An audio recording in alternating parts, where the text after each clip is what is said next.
Здравствуйте! Представляю вашему вниманию гайд на Rarity поддержку. Для вашего удобства видео разделено на тайм-коды. До сих пор встречаю много игроков, которые утверждают, что Rarity не работает. Поэтому начнем с важной информации, без которой ваш билд не будет полноценно функционировать. Вам обязательно нужно иметь перчатки, могильные узы, веревочные манжеты. Благодаря им враги, убитые в вашем присутствии, считаются вместо этого убитыми вами. Если по-простому расшифровать данную формулировку, то ваш напарник в пати убивает врагов в одном радиусе нахождения с вами, и тогда ваш высокий показатель Rarity начинает работать. Обращаю ваше внимание на то, что радиус присутствия ваших аур и срабатывания Rarity ограничен. У вас, к сожалению, не получится находиться в разных концах карты с вашим сопартийцем, при этом, чтобы ваши бонусы ему передавались. Вам всегда нужно будет бегать рядом за вашим основным дэмэдж-дилером. Как определить радиус присутствия ваших бонусов? Очень просто. Возьмите в руки скипетр, и ваш союзник должен увидеть в верхнем левом углу усиливающий баф. Если он пропадает, значит вы вышли за расстояние ваших раздаваемых бонусов. И если он убивает врагов без вашего присутствия, то ваш высокий показатель Rarity не сработает. Следующая важная информация, как максимально эффективно получить выгоду от вашего высокого показателя Rarity. Для этого вам нужно совместить все усиливающие элементы. У того, кто запускает карты для фарма, должен быть прокачан Атлас.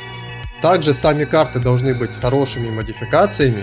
Еще здорово, когда есть активированные башни, в которых установлены таблички на увеличение количества найденных предметов. И в идеале можно намазать карты Делириума. Это очень важный момент, так как я бегал с игроками, у которых не были прокачаны усиливающие элементы, которые я перечислил. В итоге полезных предметов мы получали намного меньше, чем обычно. Геймплей на данном персонаже простой, нужно всегда успевать за своим партнером, который раздает основной урон. Успевать на бегу поднимать самый важный дроп, в опасных ситуациях вовремя заморозить время. Данный скилл отлично выручает на боссах, если ваш напарник не может их шотнуть. В симулякре, на последних стадиях, где появляются два босса одновременно, данный скилл особенно выручает сориентироваться и занять грамотную позицию. В ситуативных моментах, если у вас высокий показатель энергощита от 6000 и выше, вы можете двигаться более уверенно к врагам, при этом обгонять своего партнера, чтобы наложить на врагов ваши ослабляющие ауры, до того, как подойдет ваш дэмэдж-дилер к ним. Хорошая новость в том, что вы будете полноценным саппортом в этой игре. Дальше поговорим об основах билдостроения. Нам нужна волшебница с восхождением Хрономансер.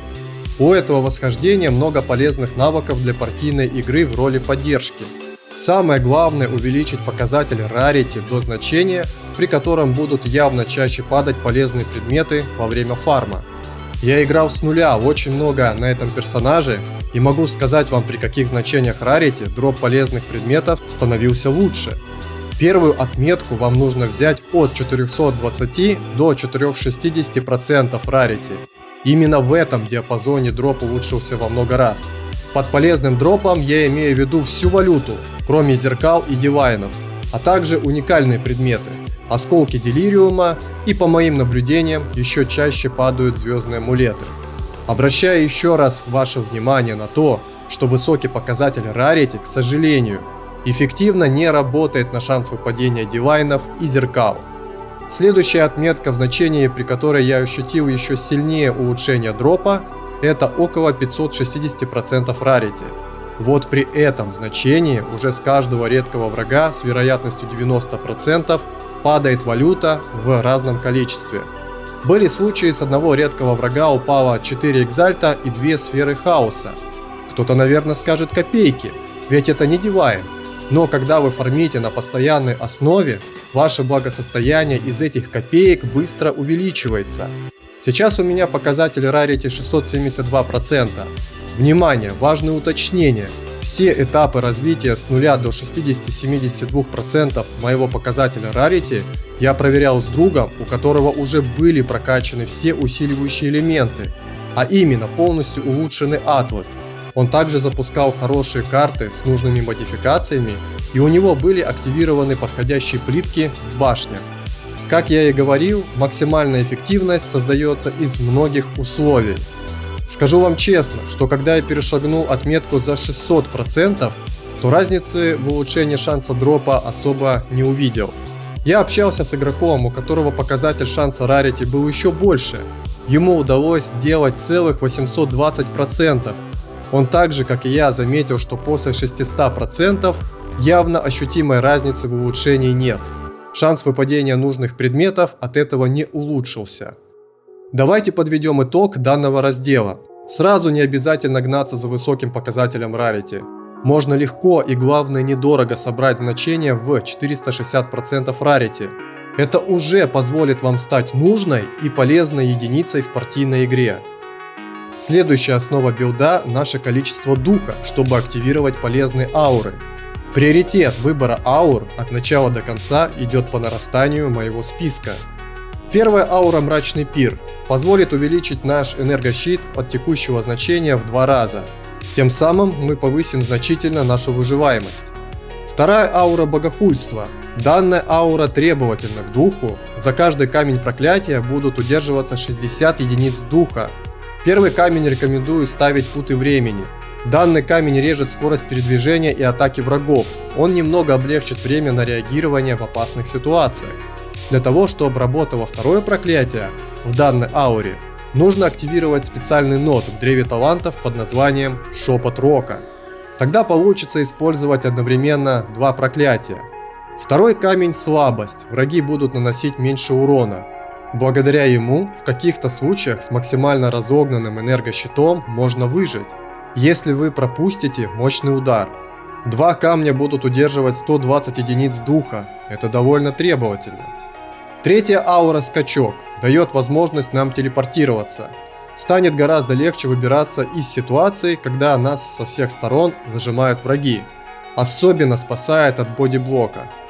Четвертая аура «Подавляющее присутствие». Еще одна аура поддержки. Она уменьшает у врагов порог стихийных состояний и порог оглушения. Полезная аура для поддержки наших сопартийцев, которые наносят урон. Пятая аура «Час нужды». В определенный интервал времени снимает с вас проклятия и стихийные состояния. Например, может вас выручить в момент, когда у вашего оберега закончились заряды и вас заморозили. Час нужды в определенный момент снимет с вас заморозку. Данная аура в любом случае полезна, и она может еще не раз спасти вам жизнь. Шестая аура «Вестник чумы». Специфичная аура, которая работает в усиленном тандеме с аурой путы времени. С помощью нее мы еще сильнее замедлим скорость передвижения врагов. Ее минус применения состоит в том, что вам нужно быть слишком близко к врагам. Чаще всего она поможет вам в ситуациях, когда враги вас окружают и вы отстали от вашего напарника. Тогда при сильном замедлении врагов у вас есть возможность лучше сориентироваться в пространстве и успеть убежать по свободному коридору от них. Седьмая аура «Северная броня». Данная аура вообще не обязательная, я ее выбрал для красоты. В итоге нам нужно иметь минимум 270 из 355 единиц духа для активации полезных аур. Остальные ауры на ваше усмотрение, в зависимости от количества духа, которым вы располагаете. В основе билда нам необходимо добиться высоких значений характеристик. Упор я сделал на интеллект. Второе значение по важности сила, а третье ловкость. Нам нужны характеристики, чтобы была возможность одеть любую экипировку и чтобы мы могли юзать без проблем ауры. Ауры и скиллы на интеллект в приоритете. Если вы будете использовать 20 камни, то вам понадобится 205 единиц интеллекта. Силу по-хорошему нужно увеличивать до предела, насколько это возможно, так как ауры «Подавляющее присутствие» и «Час нужды» весьма полезны. Чем больше вы сделаете силы, тем выше уровень камней духа сможете активировать. Ловкости нам минимум нужно набрать 118 единиц для того, чтобы мы смогли одеть уникальный шлем. Аура, которая использует ловкость, у нас одна, и она не самая важная. Увеличивать дальше ловкость можно, если данный аспект не ухудшает другие характеристики. Еще в основу билда я бы добавил раздел выживаемости. В древе талантов нужно взять скилл «Иммунитет к хаосу». В таком случае вопрос с хаосом мы сразу закрываем. С этим талантом нам намного будет проще сделать высокий показатель других стихийных сопротивлений. Следующий талант для выживаемости рекомендую взять разум превыше материи. Чтобы выжить в некоторых ситуациях, можно успеть прожать банку восстановления маны. Данный талант позволяет нам впитать урон маной вместо здоровья. Таким образом, мы выстроили цепочку, где в первую очередь теряем энергощит. Затем, когда он заканчивается, у нас уходит мана. После этого входящий урон будет отнимать наше здоровье. Восстанавливать энергощит можно двумя способами. Вначале я играл с естественным восстановлением. Энергощит перезаряжался сам по себе через некоторое время после входящего урона. Данный способ ненадежный, и я испытывал особенные сложности на картах, где была горящая земля под ногами. Приходилось сильно замедлять темп передвижения, чтобы восстановить энергощит. Поэтому в дальнейшем взял талант «Вечная молодость». Благодаря ему я восстанавливаю энергощит банкой. Выживать стало намного проще. Кстати, банкой вы восстанавливаете энергощит до текущего вашего показателя. Значение энергощита, которое вы разогнали выше с помощью ауры «Мрачный пир», банка не восстанавливает. Нам нужно увеличить показатель энергощита минимум в 6000 единиц. С помощью ауры «Мрачный пир» данное значение делается легко. После убийства мобов с вероятностью 50% на земле будут появляться сгустки энергии. Вам нужно пробежать по ним, и тогда они усилят ваш энергощит. Таким маневром, если вас пробивают, вы можете экстренно восстановиться и, самое главное, увеличить показатель энергощита до максимального значения. В моем случае у меня 3321 единица энергощита, это текущее значение. Мрачный пир увеличивает его до 6642 единиц. Данное значение позволит пережить первый мощный входящий урон от всех врагов, кроме некоторых боссов. Если вы хотите выживать при любом первом входящем уроне, то тогда вам нужно увеличивать энергощит до 8000 единиц и выше. При этом, естественно, у вас должны быть все резисты в максимум. Плюс нужно иметь хороший показатель брони и шанса блокировки с щитом около 50%. Итог данного раздела таков. Многое будет зависеть от вашего партнера. Если у него крутой урон и он сносит все, что движется на изи, то тогда вам не обязательно добиваться максимально высокого показателя выживаемости. Давайте рассмотрим скиллы и мувсет персонажа. Восхождение у меня универсальное. Все скиллы активированы по краям. Основной скилл – остановка времени. Когда вы его применяете, все вокруг вас замирает. Этот скилл усиливаем нодами на скорость перезарядки умений и берем большой нод «Момент времени». Момент времени перезаряжает все скиллы моментально.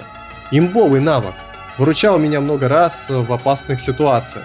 Отлично помогает при убийстве боссов, когда заканчивались заряды у скилла «Остановка времени». Юзая его, мог держать боссов в заморозке еще какое-то время, или бегать в толпе врагов, держа их в заморозке до тех пор, пока не пришел мой напарник. В этой цепочке нам придется взять необязательный навык «Временной разрыв». Он становится необязательным тогда, когда появляется аура «Скачок». Скачка уже более чем достаточно, чтобы выбираться из окружения врагов. Временной разрыв позволяет нам телепортироваться к нашему остаточному образу. Как это работает? Смотрите, при движении персонажа создается специальная аура на поверхности, где вы были только что. Если вы внимательно посмотрите, то там сгенерировался образ в виде сферы. Образ существует около 4 секунд, и в этот промежуток времени вы можете телепортироваться на то место, где еще существует ваш самый ранний образ. Последний раз я им пользовался в симулякре. Мой напарник залагал, и естественно у меня в какой-то момент все основные скиллы были на перезарядке. Тогда мне пришлось прожать временной разрыв, чтобы выйти из окружения врагов. В восхождении можно поменять 2 нода или взять другие. Если у вас убер крутой напарник, который имеет лютый урон, и он во время зачистки локации успевает за вами присматривать, чтобы вас лишний раз не зажимали враги, то тогда можно отказаться от нода «Момент времени» и взять вместо него нод «Наивысшая точка». Думаю, с нашими другими аурами на замедление этот нод будет весьма интересный. Но на практике с сильным дэмэдж-дилером в пати от него, к сожалению, не будет толку. Враги будут погибать моментально хоть с замедлением, хоть без него, вообще без разницы. Накинул вам мысль для разнообразия. Я также взял полезный нод восхождения сейчас и снова. Великолепный нод, который с вероятностью 33% может сохранить заряд при использовании любого умения. То есть вы юзаете телепорт или остановку времени, и если сработает нод сейчас и снова, ваши скиллы не уйдут в перезарядку. Тогда вы можете их моментально использовать повторно. Бывали случаи, когда я 3 раза подряд делал телепорт или держал босса в заморозке продолжительное время. Пожалуй, это второй нод по важности в восхождении. Обязательно его прокачивайте. Я использую 2 дополнительных скилла, один для передвижения, а другой для сдерживания. Для передвижения выбрал скилл «Удар щитом». Прелесть данного умения заключается в том, что можно быстро перемещаться на далекое расстояние. Главное, чтобы впереди было свободное пространство, иначе персонаж остановится. У этого скилла по завершению есть анимация, при которой персонаж сильно замедляется. Я нашел несколько способов сократить данную финальную анимацию. Первый способ, когда юзаем скилл «Удар щитом», в конце его завершения нужно прожать скачок. Тогда финальная анимация пропадает и персонаж летит дальше в телепорте. Замечательный способ передвижения на далекое расстояние. Такой комбинации можно успевать передвигаться за быстрым напарником. Вообще скачок можно использовать в любой момент умения удара щитом. Фаза разбега с щитом сразу поменяется на телепорт. Второй способ реализуется не всегда, и он сложнее. Примерно в конце разбега юзаем блок щитом, и тогда возможно финальная анимация удара щитом сократится. Почему данный способ в сокращении анимации нестабильный, я не знаю. Если вы понимаете, в чем дело, то оставляйте обязательно ваши комментарии под видео. Вообще использование блокировки щитом срезает анимацию многих скиллов. Помните об этом и используйте данный прием в различных ситуациях. Следующий скилл – Стена льда. Тут ничего особенного нет. Взял его для сдерживания врагов и не более. Бывают иногда ситуации, когда враги триггерятся на стенку изо льда, и у меня есть время перегруппироваться в другое место. Древо талантов прокачал на выживаемость, а это наш энергощит. Также нужные ноды будут на увеличение силы и области действий проклятий. И обязательно дотягивайте ветку талантов до усиления эффекта аур. Для вашего удобства я оставлю ссылку на свою прокачку талантов. Данное распределение очков талантов получилось эффективное. В такой расстановке на 96 уровне у меня вышло 9 гнезд под самоцветы. Самоцветы рекомендую брать на увеличение энергощита, усиление или увеличение области действий проклятий. Также неплохой вариант для выживаемости – можно взять характеристику на самоцвете. Отрицательные эффекты на вас заканчиваются быстрее. Если есть финансовая возможность, то можно взять самоцвет, который активирует определенные ноды. Я взялся протестировать самоцвет на увеличение брони и энергощита, а также увеличение шанса блока щитом. Данное решение, возможно, не самое лучшее, так как прибавилось всего лишь 3%. Пока точно не могу сказать, нужны ли такие самоцветы или нет. Нужно больше времени протестировать его в разных ситуациях. Данная прибавка, скорее всего, не улучшает выживаемость, так как у меня изначально низкие показатели брони и шанса блока щитом. Нужно улучшать показатели до 50%. Тогда в таких самоцветах на данных значениях будет больше пользы. Мое предположение строится на опыте игры за воина. Там на высоких значениях процентная прибавка ощутимо улучшала шанс блокировки щитом. Теперь рассмотрим, какие колбы лучше брать, когда проходим сюжетную линию игры. Я прокачался до 96 уровня без них лишь для того, чтобы потом сделать правильный выбор, основываясь на том, чего мне действительно не хватает. Итак, первую колбу лучше взять повышение порога оглушения на 25%. На практике враги меня чаще оглушали, чем накладывали различные стихийные состояния. Самое опасное стихийное состояние – это заморозка.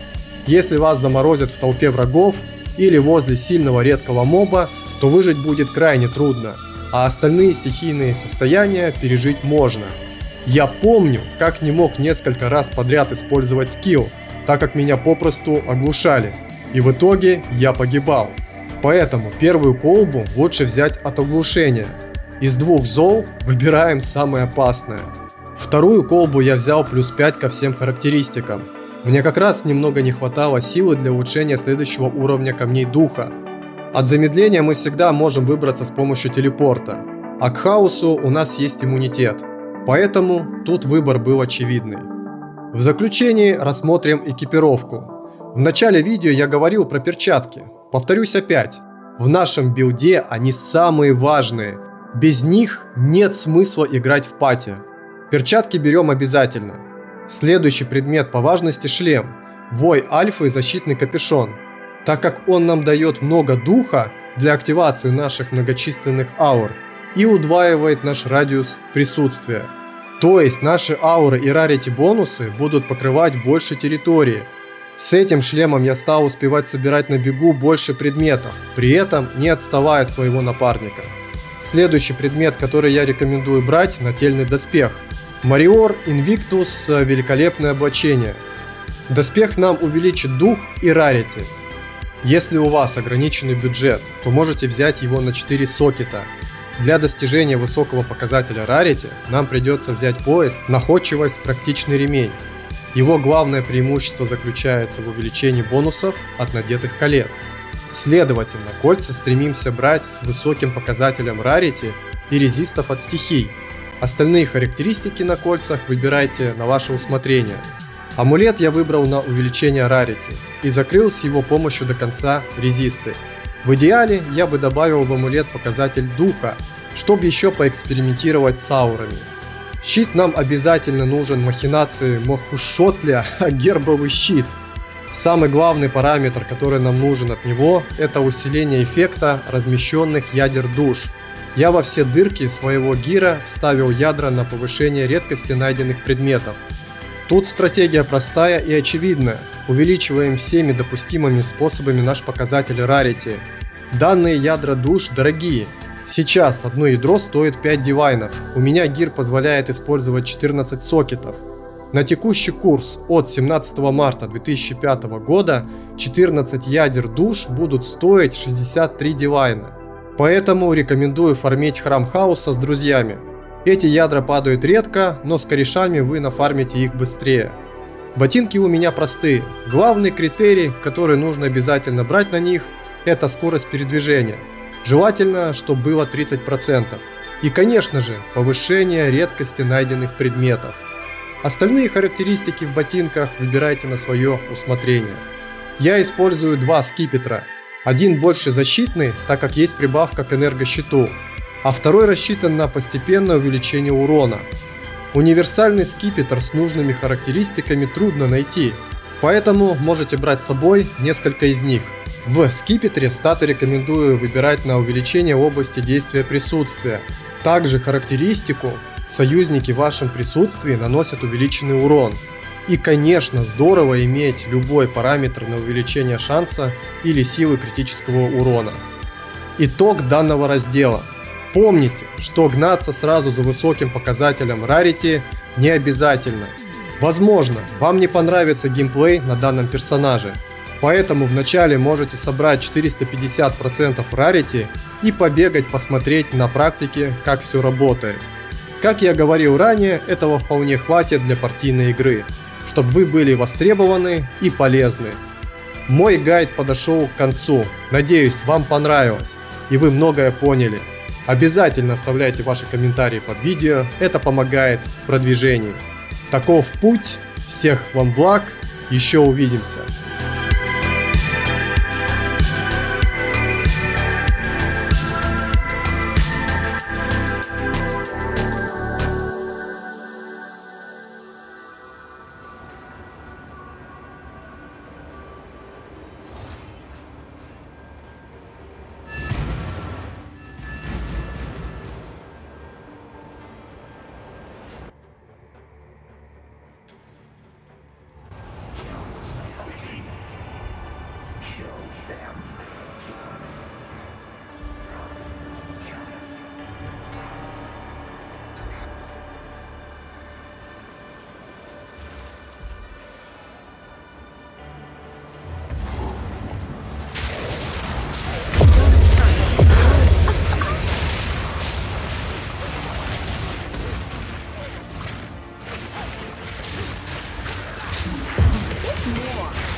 Risky choice.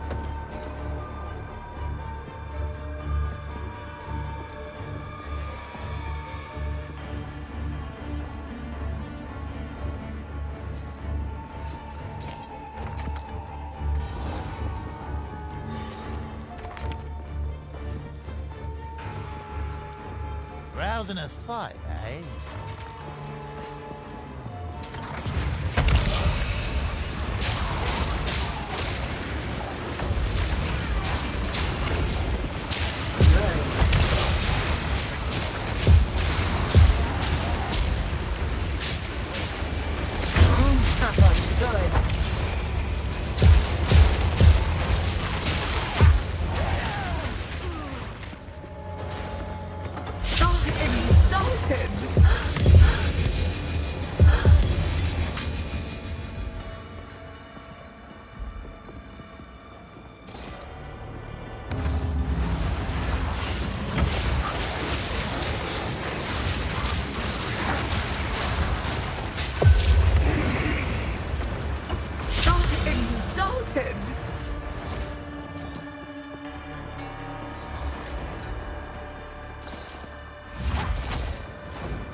Not yet.